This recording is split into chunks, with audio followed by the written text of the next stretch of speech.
오늘 읽은 말씀 이제 좀 이따 생각해 보겠습니다. 사실상 레위기는요 26장으로 끝납니다. 26장까지 계속해서 여러 가지 법률들을 아주 다양한 법률들을 다 나열을 했습니다. 그래서 사실상 레위기는 이제 26장으로 끝나는데 26장까지의 레위기의 결론은 어저께 우리가 계약이라는 말을 떠올렸습니다. 결론은 이렇습니다. 레위기는 결국은요, 이스라엘 백성들의 운명이라고 하는 것은 하나님과 맺은 계약을 어떻게 잘 진행하고 있느냐, 어떻게 철저하게 이행하고 있느냐에 달려 있음을 강조합니다. 그게 레위기 전체 결론이라고 볼 수 있습니다. 그래서 하나님과 맺은 계약을 어떻게 이행하고 있느냐, 그런 것들을 세세한 그 법률을 통해서 내가 이렇게 하면 계약을 이행하는 것이다 라는 것을 보여주고 있습니다. 그래서 레위기는 이제 26장으로 이렇게 결론을 내리면서 끝나게 되어 있습니다.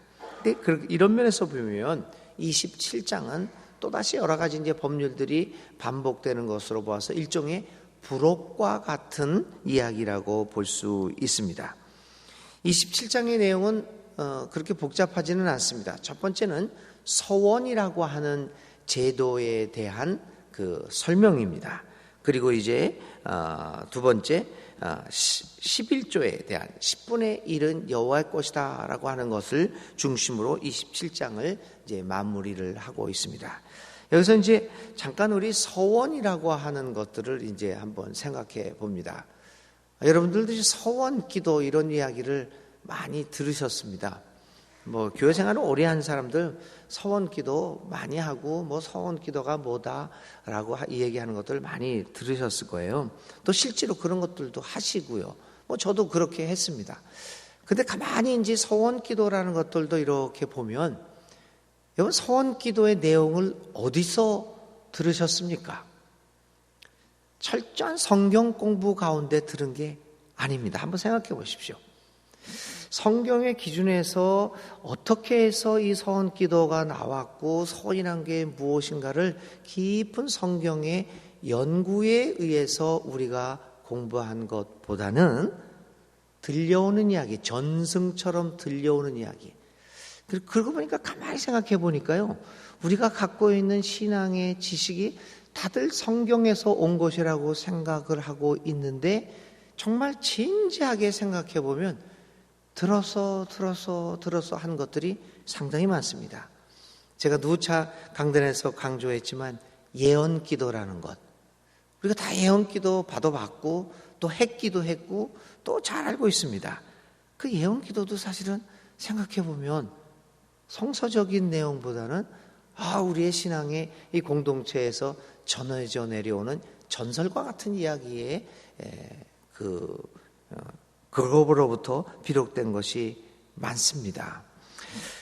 오늘 이제 27장 그래서 서원 기도도 마찬가지로 예언 기도처럼 우리 교인들 사이에서 퍼져 있는 굉장히 전설과 같은 아주 신비스럽고 아주 굉장한 것처럼 굉장한 것이긴 하지만 이렇게 일반적으로 알려져 있는 게 이제 서원 기도입니다. 근데 27장에서는요.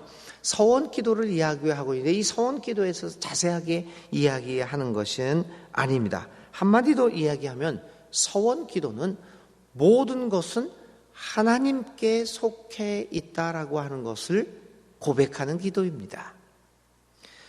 그래서 여기에서 이제 서원이라고 하는 그런 의미에서 서원은 이제 모든 것이 하나님의 것이지만 그 중에 이것을 특별히 하나님께 무엇을 하겠다, 바치겠다라고 하는 서원을 합니다. 사람을 여호와께 바치기도 합니다. 그런데 재미있는 것은 오늘 27장에서는 사람을 어떻게 바치겠습니까? 그래서 이 사람 대신 그 사람을 돈으로 환산하여 바쳐야 했습니다. 우리가 지금 생각하고 있는 이 서원 기도하고는 상당히 다릅니다. 그러니까 지금 오늘 우리의 말로 번역을 해서 생각하면 헌금하는 방식이었습니다. 그래서 사람을 돈으로 환산을 합니다. 저를 내가 내 아들을 바치겠다라고 서원을 했으면 그 아들 보고 제사장 되고 뭐 이러는 게 아닙니다. 헌금으로서 그거를 바칩니다. 그래서 여기서 이제 자세하게 얘기했죠. 20살부터 60살까지는 남자면 은 50세겔, 그리고 여자라면 30세겔로 해서 헌금을 합니다. 우리나라에서도, 우리 한국교회에서도 이제 헌금의 형식들이 얼마나 많습니까, 여러분? 뭐 수도 없이 우리 많죠. 이런 그 제도 중에 하나였습니다. 그런데 그 금액은 왜 이렇게 달라지느냐? 남자는 20살부터 60살까지는 50세겔, 그리고 여자는 20살부터 60살까지 여자는 30세겔. 이 이유는 이랬습니다. 그 금액이 달라지는 것은 바쳐지는 사람의 노동력에 근거한 것이었습니다. 그리고 그 금액은 남자와 여자, 나이에 따라서 규정되어 있습니다. 그런데 더 재밌는 게 있습니다. 그것은 극빈자에 대한 규정입니다. 이제 가난한 사람이 내가 하나님한테 헌신을 해야 되겠다. 그러니까 한마디로 헌금을 하겠다는 겁니다. 그런데 헌금에 다 금액이 정해져 있습니다. 그러니까 남자가 20살부터 60살까지의 남자입니다. 이 극빈자입니다. 50세겔을 바쳐야 합니다. 극빈자입니다. 그런 때 뭐라고 이야기하냐면은 8절에 제사장이 그 값을 정하되 그 서원자의 형편대로 갚을 것이다. 너무나 재미있는 말입니다. 분명히 값은 정해 있지만 그 사람이 가난한 사람이었으면 그 사람의 형편을 보아서 제사장이 내려줄 수 있다는 겁니다. 아마 5세겔을 받든지 10세겔을 받든지 여기 아주 중요한 원칙이 하나 나타납니다. 하나님이 인간에 대한 요구는 늘 하나님 편에서 이루어지는 것이 아니라 인간 편에서 이루어지고 있다라고 하는 것입니다. 그래서 그 사람의 형편을 생각하며 그 사람이 낼 수 있는 금액을 받게 되어 있습니다. 하나님은 늘 인간 중심으로 살아갑니다. 이게 참 중요합니다. 그래서 여러분들 아시겠지만 헌금에 3가지 원리가 있습니다. 헌금은 믿음으로 내는 것이다. 조금 이따가 이제 우리가 11조에 대해서 이야기할 때 27장에서 잠깐 말씀드리겠지만은 첫 번째 헌금의 원리는 믿음으로 내는 겁니다. 누구한테 보여주기 위해서, 뭐 자랑하기 위해서, 아니면 자기 자신의 만족, 나는 이만큼 하나님한테 뭐 하고 있다라는 것을 자기 만족을 위해서 드리는 것이 아니라 순전히 하나님과의 관계 속에서 내는 것이 헌금의 원리가 아닙니까? 그래서 그걸 믿음의 원리라고 합니다. 두 번째는 자원에서 내는 겁니다. 스스로 내는 겁니다. 누가 강요해서 제도가 이러니까 내라. 그래서 우리들 교회에서 하는 헌금 중에서 할 수 없이 해야 되는 헌금이 있습니다. 임직식 때 받는 헌금들. 이거는 자원적인 헌금이 아닙니다. 액수를 딱 정해가지고 장로는 얼마, 권사는 얼마, 안수집사는 얼마. 이거는 사실 이 두 번째 원리인 자원의 원리하고는 다릅니다. 또 말씀드릴게요.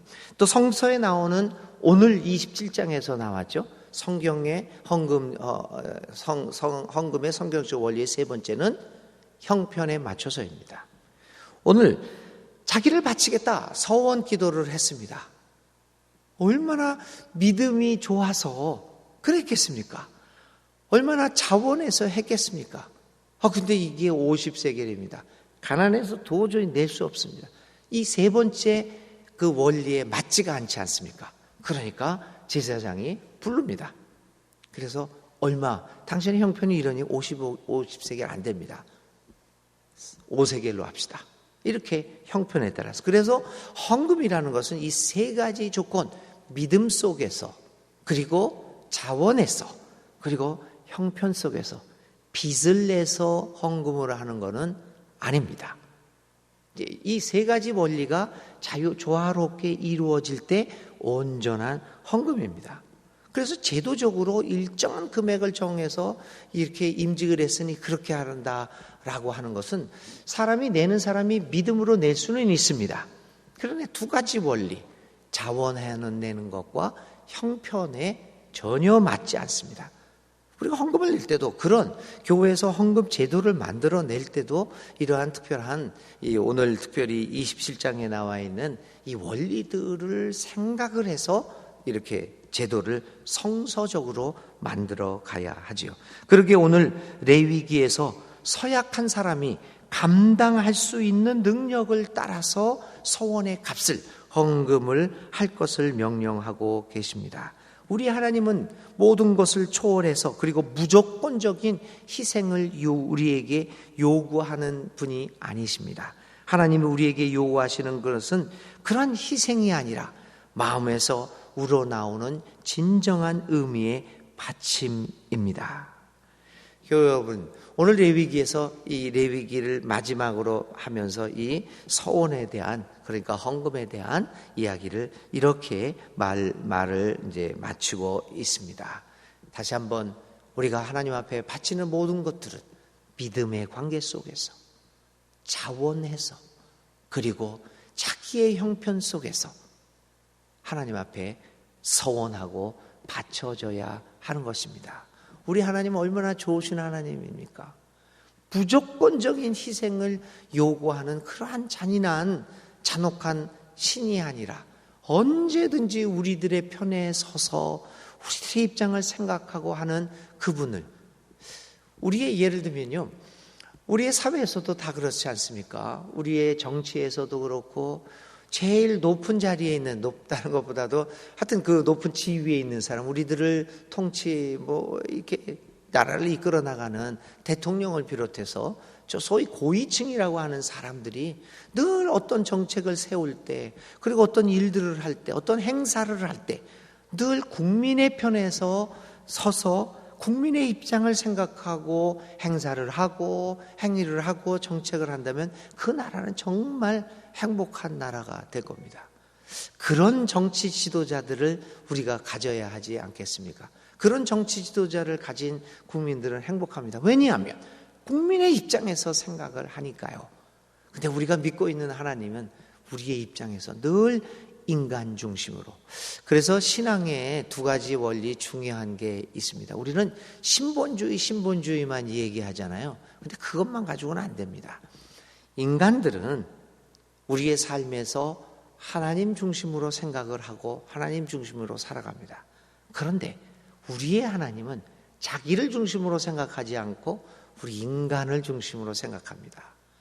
하나님을 중심으로 생각하는 인간과 인간을 중심으로 생각하는 하나님, 그 인간과 하나님이 만났을 때 최고의 종교입니다. 그게 바로 우리가 믿고 있는 기독교의 핵심입니다. 오늘 27장 서원의 이 문제에 있어도 하나님은 여지없이 나는 너희들을 중심으로 생각한다 라고 하는 것을 보여주고 있습니다. 마지막 이제 11조 규정 보겠습니다. 11조 규정은 이제 30절부터 34절까지 나와 있는데, 물론 출애굽기에서도 또 이제 나중에 우리가 배울 신명기에서도 11조 이야기들이 나옵니다. 여기서도 이제 나오는데요. 11조는 여러분 이제 일반적으로 10%를 이제 하나님께 바치는 것이다라고 이야기를 합니다. 근데 이 신명기에도 보면은 레위기도 그렇고 출애굽기도 그렇고 특별히 모세오경에서 11조를 규정하고 있는데 한 가지 11조가 아닙니다. 11조가 여러 가지 내용의 11조가 있습니다. 적어도 세 가지 11조가 있습니다. 그 이제 나중에 우리가 이제 신명기에 가서 좀 더 배우겠는데요. 다양한 11조가 있는데 이 11조의 목적이 있습니다. 세금을 걷어들이려는 목적이 아닙니다. 이 11조는 결국은 레위기에서는 모든 재물이 하나님께 속해 있음을 고백하고 그 재물을 주신 하나님께 감사하는 의미가 있습니다. 그래서 서원과 마찬가지로 11조를 드리는 행위도 모든 것이, 내가 가지고 있는 모든 것이 하나님께 속한 것임을 고백하는 그 신앙의 행위였습니다. 그러므로 오늘의 시대에 있어서도 11조 행위는 강제적이나 혹은 율법적인 차원, 뭐 이거 안 하면 벌 받아서 한순간에 망한다, 이런 이야기. 근데 사실 그거는 맞지 않습니다. 왜냐하면 11조 안 내는 사람들도 성하는 사람 많아요. 근데 어떤 사람은 그러겠죠. 그러면은 뭐 100년 후에라도 망한다. 100년 후에 망하지 않는 사람이 어디 있습니까? 재벌도 100년, 지금 사실 100년 전에 우리나라에 있었던 재벌들, 지금 살아남은 재벌들 얼마나 있습니까? 뭐 미국도 마찬가지입니다, 여러분. 지금 잘 나가는 삼성, 뭐 현대, 한 100년 후에, 200년 후에 보십시오. 과연 버티고 있을 것인가? 우리가 볼 수는 없겠지만. 자, 그런 것들은 사실은 별로 맞는 얘기는 아닙니다. 그런 율법적인 차원, 그런 것들이 아니라 오직 신앙의 행위로 하는 겁니다. 그건 다른, 하나님이 내가 이걸 내면 나한테 몇 배로 갚아주겠다, 그런 투자의 개념도 아닙니다. 이걸 안 내면 내가 망하겠다, 그래서 액땜이라고 그러나요? 액땜 형식으로 이걸 내는 것, 그런 거 전혀 아닙니다. 그러한 강제적이거나 율법적인 자원이 아니라 순전히 성경에서는 모든 것이 하나님께 속해 있음을 고백하는 신앙의 행위로 하는 것입니다. 그러므로 소득의 10%가 얼마인가 정확하게 계산기 두드리며 이렇게 하는 것, 얼마인가를 따지는 것, 계산적으로 따지는 것은 올바르지 않습니다. 늘 신앙의 행위로 하는 것이죠. 이제 나중에 우리가 또 신명기에 들어가면서 자세한 11조의 다양한 내용에 대해서도 공부를 해보겠습니다. 결국은 27장은 서원 기도와 11조에 대해서 이야기함으로써 결론을 내립니다. 모든 것은 하나님께 속해 있다. 그러므로 우리는 하나님께 감사하며 신앙으로 우리의 삶을 살아가야 한다라고 하는 것들을 우리에게 가르쳐주고 있습니다. 교우 여러분, 늘 모든 것은 정말 하나님의 것임을 다시 한번 신앙으로 고백하고 또 하나님 앞에 감사할 수 있기를 바랍니다. 특별히 오늘 서원이나 11조를 통해서 오늘은 또다시 하나님의, 우리를 생각하시는 하나님의 모습을 생각해 보았습니다. 그 아름다운 하나님, 그 좋으신 하나님께 감사하는 하루를 보낼 수 있기를 간절히 기도드립니다. 그러므로 오늘의 생각할 말씀은 주님께 속한 모든 것과 늘 우리를 중심으로 생각하는 좋으신 하나님, 이 두 가지 생각을 가지고 하나님 앞에 기도하며 오늘 하루를 보내시기를 바랍니다. 오늘의 기도드립니다. 주님은 우리들을 중심으로 생각해 주시고 사랑해 주시는 배려가 깊은 사랑의 하나님이심을 깨닫습니다. 강제하지 않으시고 자원을 원하시는 하나님이심도 깨닫습니다. 우리의 희생이 아니라 우리의 사랑의 드림을 원하시는 분이심도 보았습니다. 이제야 우리들은 분명히 깨닫습니다. 주님의 우리를 향한 사랑은 끝없고 한없는 사랑임을 보았습니다. 하나님, 이제 우리도 주님의 사랑을 본받아 서로 사랑하며 살아가겠습니다. 우리를 도와 주옵소서. 예수님의 이름으로 기도를 드립니다. 아멘. 오늘의 실천은요, 늘 우리의 입장에서 생각하시는 하나님, 모든 것들을 우리의 입장에서 우리를 중심으로 생각하시는 그 하나님을 생각하면서 오늘 만나는 한 사람과의 대화를 나눌 때 그분의 입장에서 한번 그 대화를 나누어 보는 실천을 해보시면 어떻겠습니까? 하나님이 인간을 중심으로 생각하셨듯이 우리의 삶 속에서도 우리도 우리의 이웃의 입장을 충분히 생각하며 대화 나누고 우리의 삶을 살아가는 그 한 가지 실천을 오늘 한번 하루 해 보시기 부탁드립니다. 주님 가르쳐 주신 기도드립니다. 하늘에 계신 우리 아버지의 이름을 거룩하게 하시며 아버지의 나라가 오게 하시며 아버지의 뜻이 하늘에서와 같이 땅에서도 이루어지게 하소서. 오늘 우리에게 일용할 양식을 주시고 우리가 우리에게 잘못한 사람을 용서하여 준 것 같이 우리 죄를 용서하여 주시고 우리를 시험에 빠지지 않게 하시고 악에서 구하소서. 나라와 권능과 영광이 영원히 아버지의 것입니다. 아멘.